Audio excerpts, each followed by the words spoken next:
Hey, it's Jabbo. Welcome to BrickTsar. And because I'm lazy and I want to do as little editing as possible, I'm not going to edit this video. So hopefully I won't mess up. Oh, I sure do hope my head's in the shot. Actually, it's probably good for you if it's not. So welcome to JAMBAT. That's Jabbo's answer machine, BrickTsar Answer Thingy. We're going to be covering a variety of topics today, not just answers to your questions, although that is a lot of what this is, but I'll just talk about whatever comes to mind. And we're going to be covering questions that came to me both from Bricklink and from YouTube. We're going to be talking about, am I going to be doing reviews? I mentioned that in a video that I don't know if it was before this one or after that one. I might talk about doing a series I call Under-Domesticated YouTubers. So we got a lot to get to in this video. So it's been a very good week. The weekend was the anniversary of my marriage to the beautiful Mrs. BrickTsar. That's not her name. Her name is not Mrs. BrickTsar. I never call her Mrs. BrickTsar. That's just what everybody else calls her. She's my wife. Okay. So that was a good weekend. Really 3 or 4 days. I guess this really technically started Friday. We started did some things with our children who are adults, which is weird to me to think that they're adults. Oh, that's so weird. Where does the time go? I mean, it's like we got a picture that I was looking at last night from when we made a trip to Canada. Went to Niagara Falls, and we're in a Denny's of all places, and Sarah and Jacob Jacob's making a giant straw thing, and he's like, I don't know, 4. Sarah's 5, or either he's 3 and she's 4. I can't remember. And when did we go? I think it was 2005. So she's probably 4, he's probably 3, and she's just got this big laugh on her face. So just thinking of good times like that, and and then you look up and they're gone. It's like, wow, what happened? So let's get to the questions from everybody out there. Before I get into the questions, just as a reminder, I'm not doing PABLOs. That's picking a Bricklink Lego order, not the cat.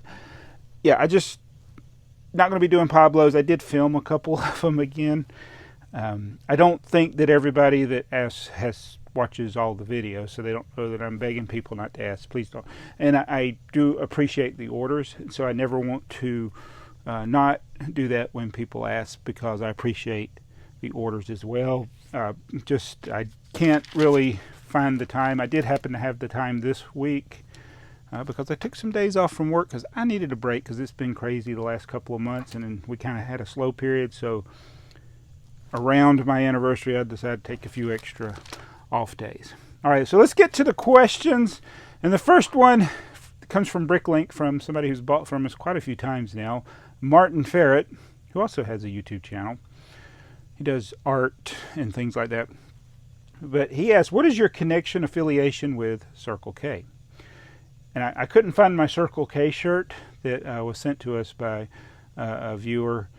That it's Strange Things Are Afoot at the Circle K, and it's in the Stranger Things colors. But there is no affiliation with us with Circle K.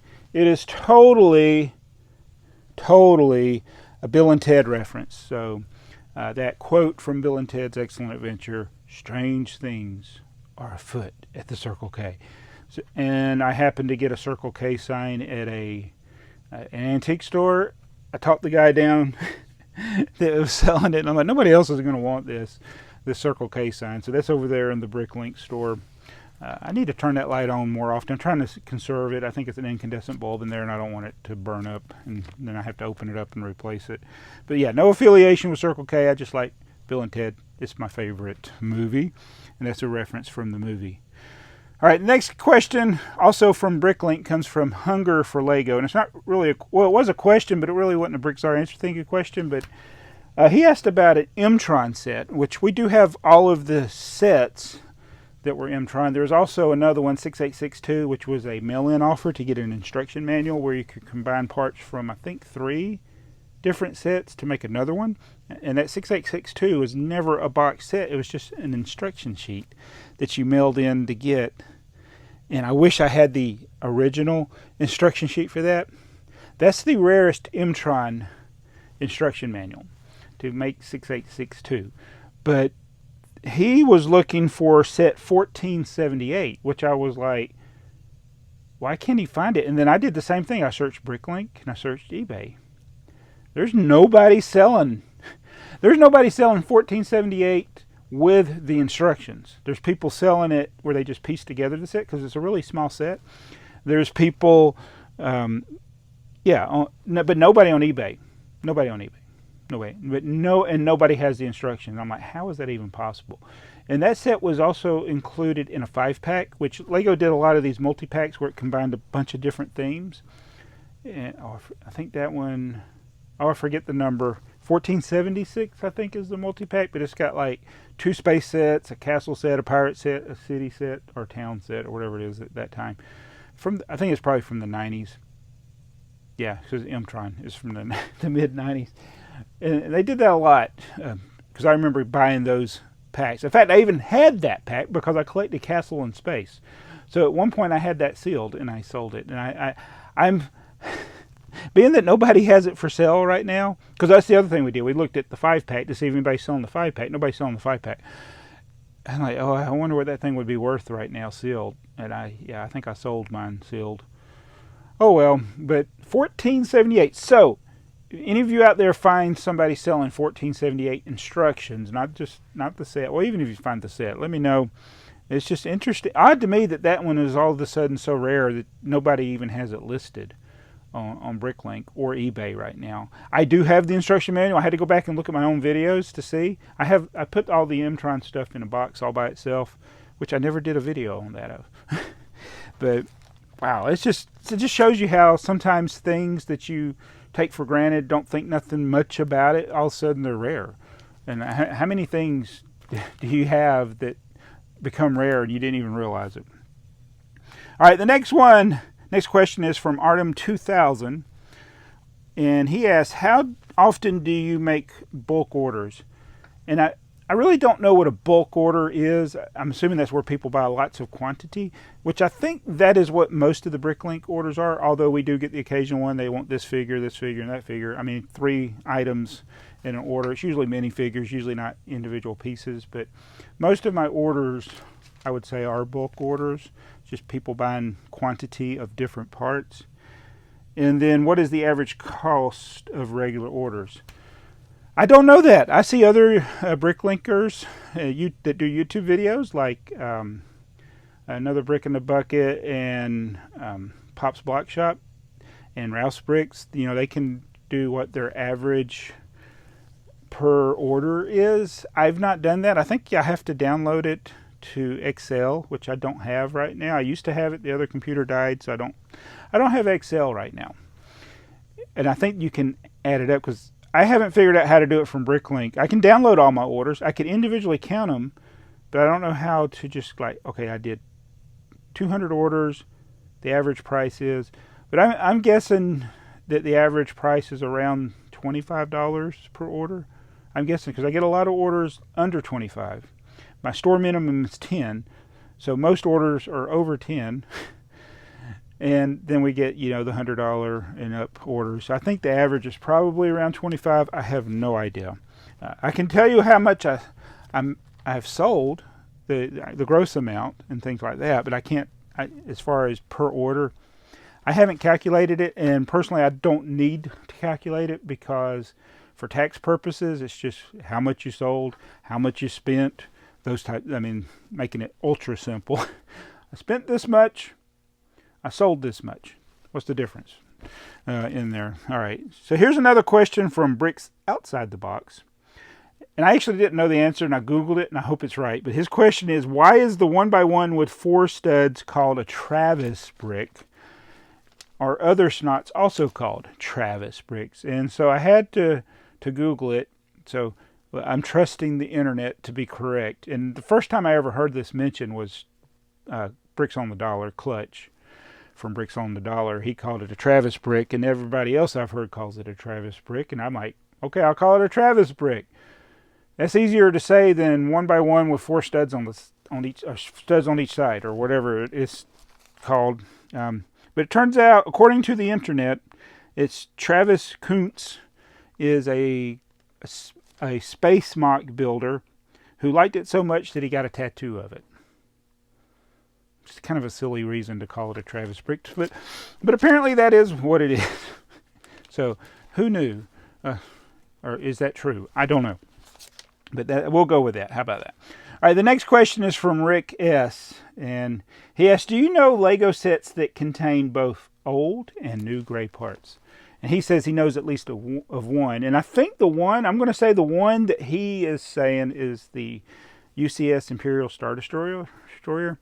That's at 10030. It has both old gray and new gray. The old gray and dark bluish gray, dark light or light bluish gray. Did I say dark and light? Yeah, anyway, you know what I mean. They're different colors, and I don't know the answer to the question. I know that also one of the AT-ATs, set 4483, had a mixture of old gray, new gray. And I imagine that it's sets that were made before 2004, but that were still in production after up to 2004 and after 2004. And I don't think there's an accurate inventory of that, but it'd be curious to come across sealed sets from that era to see, is there a mixture as you open it. I had kind of slowed down on buying Star Wars sets by 2004. 2001, I realized I was not going to be able to get them all because I just couldn't afford it and do the other things I wanted to do, like Lego trains. But I do remember set 10030 having both, because I bought a bulk lot that had a lot of the parts from that set, and I'm like, these are different. And I'm pretty sure the person didn't combine it with other stuff, and then I found out from other people. And then if you look at Bricklink, it also mentions that there's old gray, new gray versions, and a mixture in there. So I'm thinking it's any set that had light gray in like 2003, and then the set was still in production in 2004 or later, that it will have a mixture. And there's some they changed the color of the box. There may be sets like that have a different box art on them as well. So does anybody knows if you've come across that in your days of collecting? Let me know. It'd be interesting to see. I'm sure there's more than what's even listed on Bricklink. But yeah. Oh, another question from Rick S. He has a set. It's the 633 Indy Transport. I guess that's a city. No, that's a town set, right? And it says he just has that one set. He wants to sell it. He says, should he create a Bricklink account, upgrade to a seller account, a Bricklink seller account? He's a buyer, but should he upgrade to seller? Which you have to go through a whole thing. If you got feedback already from buying, then you can. It's not as tricky. If you have no feedback, it's a little trickier to begin selling. There are a lot more hoops to go through. Back in the days of the Wild West of Bricklink, anybody could start selling right away, but they do want you to verify things to cut down on the scammers and kids out there getting into Bricklink. But for one set, I would say no. It's not worth it, because then you got to make sure you're checking your email every day. And I would just do eBay, because you know when the auction ends. You can do it as a buy it now, or you can do it as just an auction. Find out what they're selling for in similar condition to what you have. Hopefully it's not like 1478 and there's nobody else selling it. I'm pretty sure there's more people selling that set that you have. But see what the average price is sold for and sell it on eBay. The fees will be higher, but it's not. I don't think it's worth the figuring out Bricklink just to sell one item. I think most people would agree with that. What do you think? All right, Pinfold, yellow hat. All right, so the vintage parts from 1977 and before. There was a yellow, I was wondering if there was a yellow hat. I never did research it. Pinfold said he thought there was one. I did look up that part from set 555. It's in the hospital, which is one of the ones that has the different color hats. Red, blue, white, black. There is no yellow. I was surprised. No, I actually wasn't surprised, but yeah, you would think that there would be a yellow hat, but no, they never made a yellow hat. Next question is from Brian's Brick Barn. I was talking about the different shades of yellow, and is that set here handy? No, it was the train set I did a video about, set 167. I was missing a yellow plate. I went and got one for my collection. It was a different shade of yellow. And it was because the one I got was more modern than the set. The set was older. But he asked, what about different shades of dark red? I can't find anything on Bricklink about that. It's just Lego quality control is pretty bad at times on certain colors. And it could be purple, it could be blues, it could be yellows, dark reds, reddish browns, light grays. I've had a lot of people message me about the light grays, light bluish grays, being different shades. It's just they've gotten bad. So they're not going to put that as a different element color on Bricklink or any other site. It's just supposed to be the yellow, and they're different shades of yellow.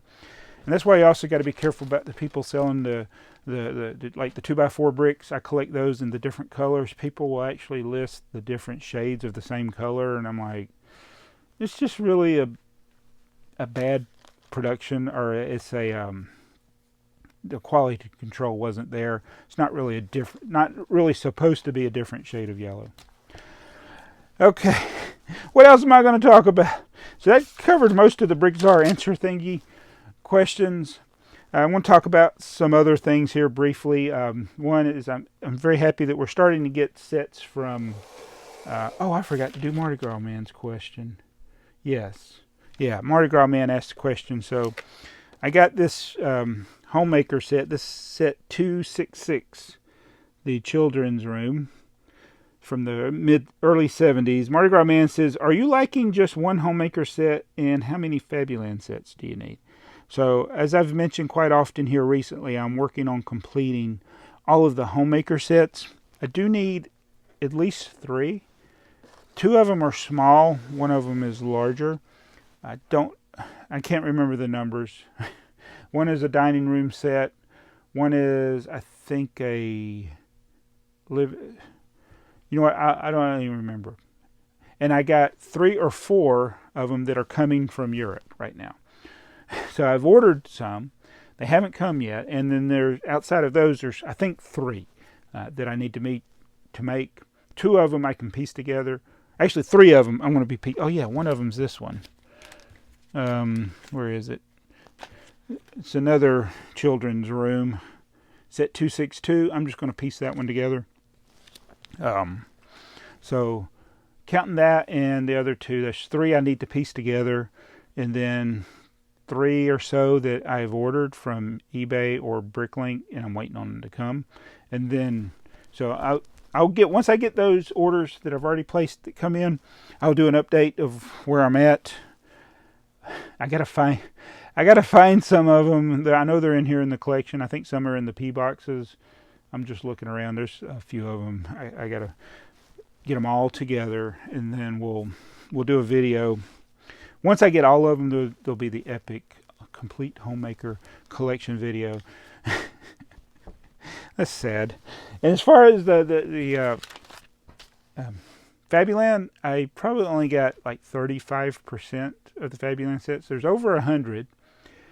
And as I've been following Robin Hull on Instagram, and he's discovering other things that technically aren't sets but were sold. Repackaged minifigures and things like that, and there's just so much. But as far as just the sets that were in stores, I'm not going to count, like for my own personal collection goals, I'm not going to worry about the individual minifigure packs, but I'm going to just try to get all the different sets. There's about 100 or so, and I got probably 30 to 40 Fabuland sets, so I got a long way to go with that one, and it's going to be very hard. It's going to be very hard to get all the Fabuland sets. And I do also want to get the ones that had the same set but 2 different set numbers.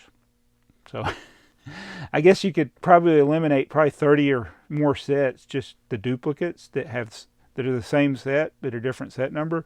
But I want to get both versions of those. So if you took those away, I probably need like 20 or 30. But yeah, I still need probably around 60 sets. And so waiting on Europe. So the stuff is finally coming. We've gotten a few orders recently from Netherlands and UK. So the shipping is really slow. And just as a reminder to people out there, be kind to your sellers. I mean, I'm a seller, but I'm also a buyer, and I do understand that shipping is very slow. I even talked to the people at my post office who know me well. And I go in there all the time. My wife goes in there, but they were talking about even like regular mail within the U.S., priority mail even, it's taken longer than prior to the pandemic. So just expect slow shipping right now if you're ordering from overseas, and that's exactly what's happened. The fastest one was basically a letter. Letters, I guess, can still go faster, but packages are going to take a while. And that could be also because when they get here, they go through customs. Oh, and speaking of customs, I've had people ask, do you have to pay tax or customs fees or something like that when a package comes? I've been buying since before 2000, because even before I started eBay in 2000, but before that, I had bought some things. I don't know if I bought any from Europe though, maybe not. But I've never had to pay customs, tax, fees, etc. in my experience. I know people I've sent stuff to have had to pay it. I've had people complain to me about it. I was like, don't complain to me, claim to your government. That have nothing to do with the taxes that your government imposes on you. That's between you and them. I don't have any control over that. And so I'm sure there's people that have gotten negative feedback on eBay or even Bricklink because they had to pay a customs tax. I'm like, dude, that's just dumb to blame your seller for something that is your law and your government in your country or whatever. So don't blame the seller for that. But I don't know why. I think because we don't have a value-added tax here in the U.S., they take all of our money from us as we get paid. If you work for a business, if you're not self-employed, the payroll tax, they take that out automatically of your check. If you're self-employed, you pay your self-employment tax, which is more than the payroll tax. So there's a lot of taxes here in the U.S. So just because we don't pay the customs tax necessarily, I'm sure there's a dollar amount where they do consider that, or certain items they may do that, but I have never had to pay that. But trust me, we pay enough taxes. We pay sales tax. We pay income tax. And it all adds up. It's like sometimes it's funny because you get taxed when you get paid. Then you buy something, you pay sales tax. Then when you sell it, you pay a tax. I'm like, there's so many taxes. So don't be envious of us. I'm sure you were paying a lot of taxes. That's just the way it goes. All right. The next thing, talking about doing reviews. So I've built a lot of sets. I mentioned this in a video that may or may not have been posted already, but I've built some smaller sets. I'm going to start talking about some of the things because I have found that sometimes I can figure out what sets I have just by doing a YouTube search on my channel. Put the set number in. Like if I do this Spirit of St. Louis set, it's set 661. I know I haven't done it because I typed 661 in my search bar. Nothing comes up. So doing individual videos of particular sets, while some people may not like that, it can be good for me because then I say, oh, I know I covered that. And then I could also link it on BrickTsar under the review section, which at one time I had 400 or 500 more video reviews than anybody else. I was around 1,500 and people weren't even to 1,000 yet, most of the people, but James got probably 3,000 now because he just keeps cranking them out. I wasn't happy with how I was doing the videos for the sets, but oddly enough, even though reviews are probably less popular than other types of videos, and I've always joked, like, say, for instance, this set that I'll be doing, set 455, I'm going to do a video on it. I just need one part that goes to the little crane hook here. I ordered it on Bricklink, but I could do an unboxing, like a haul of this set. It's like I get this package from eBay or Bricklink or something. It comes and I unbox it. It's a haul, and it's just it could just be a haul just of the set. I'm like, okay, let's see what we got, guys, and we open it up, and then we say, oh, we got this set, and that'd be it. That's the video. Don't build the set. Don't do anything else with the set. That video of the haul of the set would be, it would get more views than if I built it and talked about it and showed it. I was like, huh. And it doesn't always happen that way, but I did notice that in the early days of YouTube. It was just like, I should just do hauls of stuff and not actually build it. And then the speed builds were even less viewed, and they're harder to make, and I don't watch speed builds from other people. So why? It's like, if I don't watch those types of videos, why should I make them? And so probably won't do any speed builds. My cat did break we built this set missing the one piece, and then my cat broke it. It's all in pieces here on the table. I broke it, then put it back together, then the cat broke it after that. So I filmed the video talking about it, then I put it back together, and then later the cat broke it completely. So I'm like, oh. Anyway, so going to do those. I know they won't be very popular. I will try to figure out ways to make them interesting. Ryan from M&R Productions, he had a good suggestion, because I have a lot of experience of Lego collecting prior to eBay and Bricklink. And he said I should do a video about what it was like before eBay and Bricklink.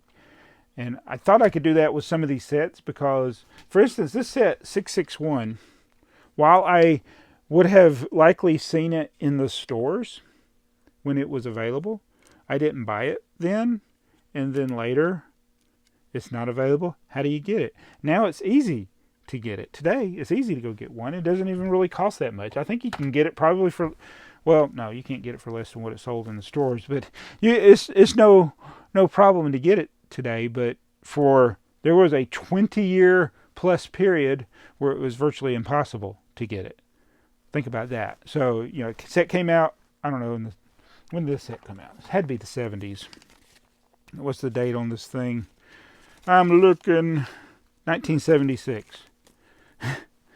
1976. And then from 1976 basically to when eBay started, which was in the mid-90s, but I didn't get on eBay to 2000.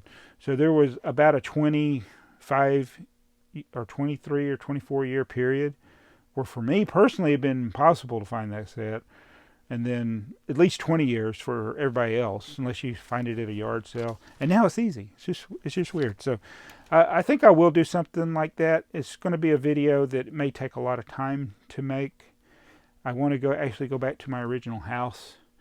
I want to go back to some of the original places that we bought Lego in the 70s and talk about that, 70s and 80s. So yeah, there may be... I got to figure out how I might actually write a script. I don't know.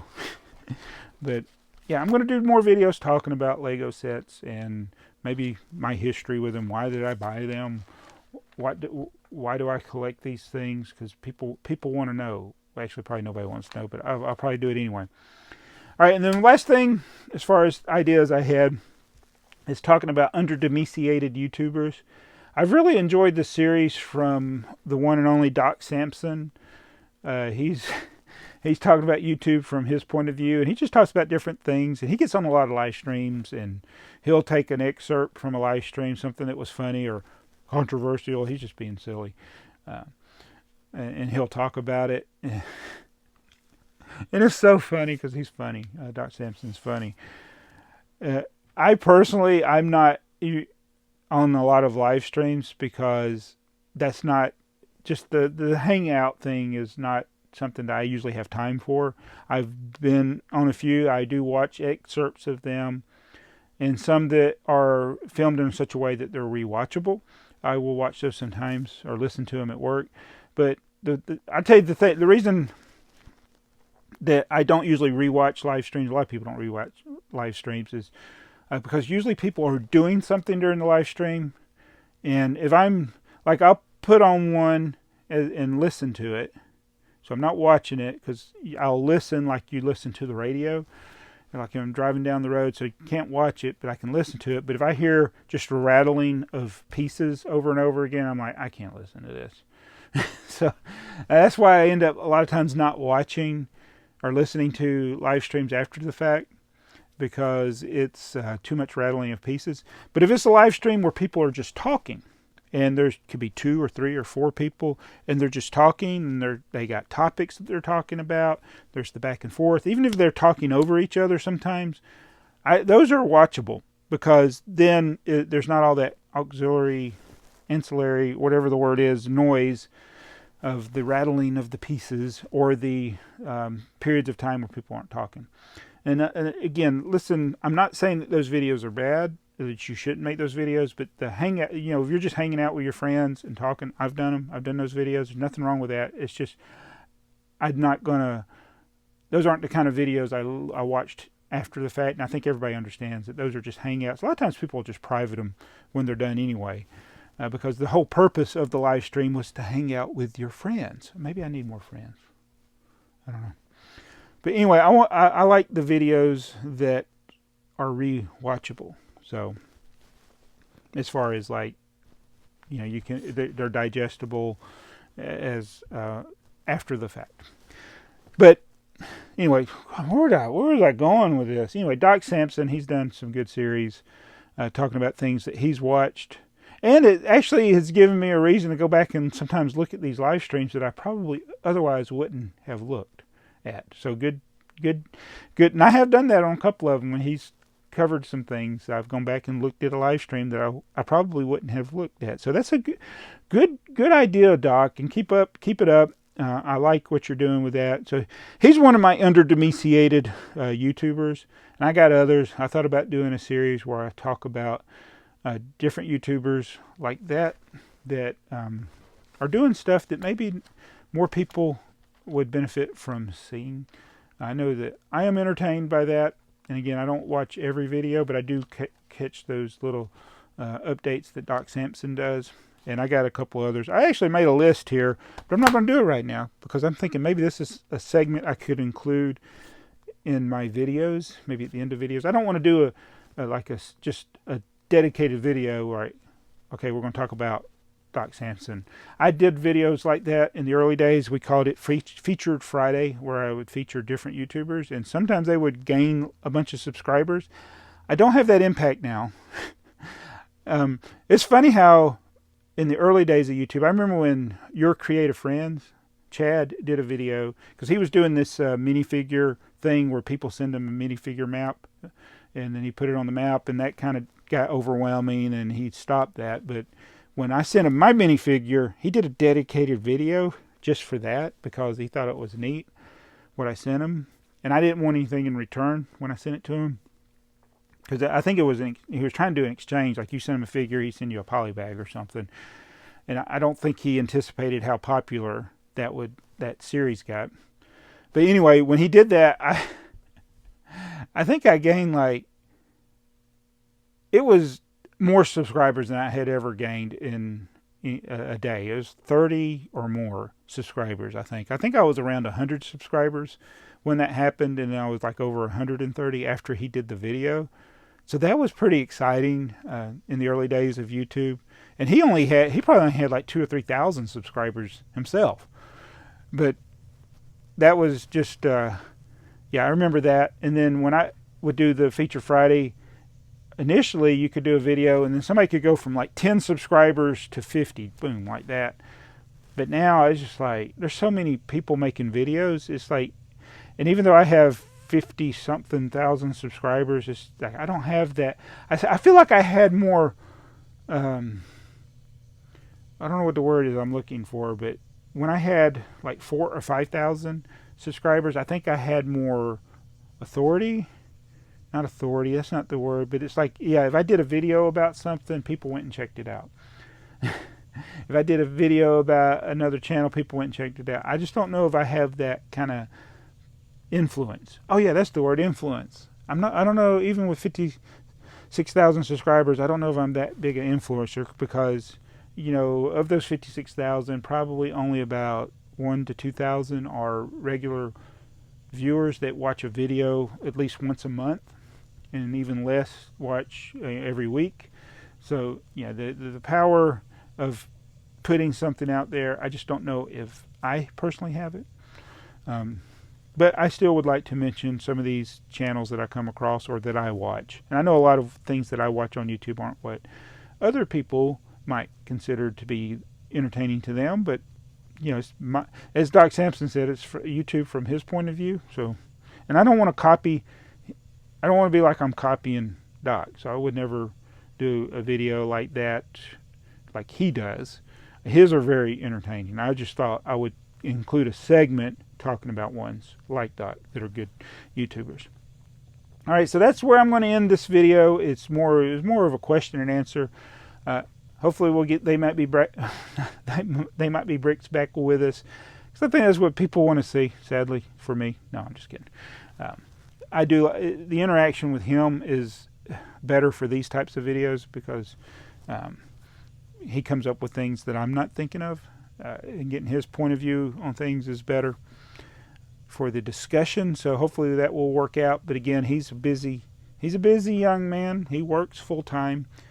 He goes and does things with his friends. He was actually he went bicycle riding on a Silver Comet Trail with his friend. He's done that the last 2 weekends. So he got in late, and so we didn't have time to film the video. And then he's at work, and I'm not today, so that's unusual as well. But anyway, that's where I'm going to end it. If you have any questions, use the hashtag BAT, BrickTsar Answer Thingy, below, and I will try to answer them in the next video. I can't guarantee you I can answer all the questions, and I know there's questions that I missed, so I apologize to you for not answering all the questions. But remember, I'm just one person, and I forget things. But anyway, thanks for watching. Be sure to subscribe. If you like the things we do, you can subscribe. If you don't like the things we do, tell your enemies. And we'll see you in the next video.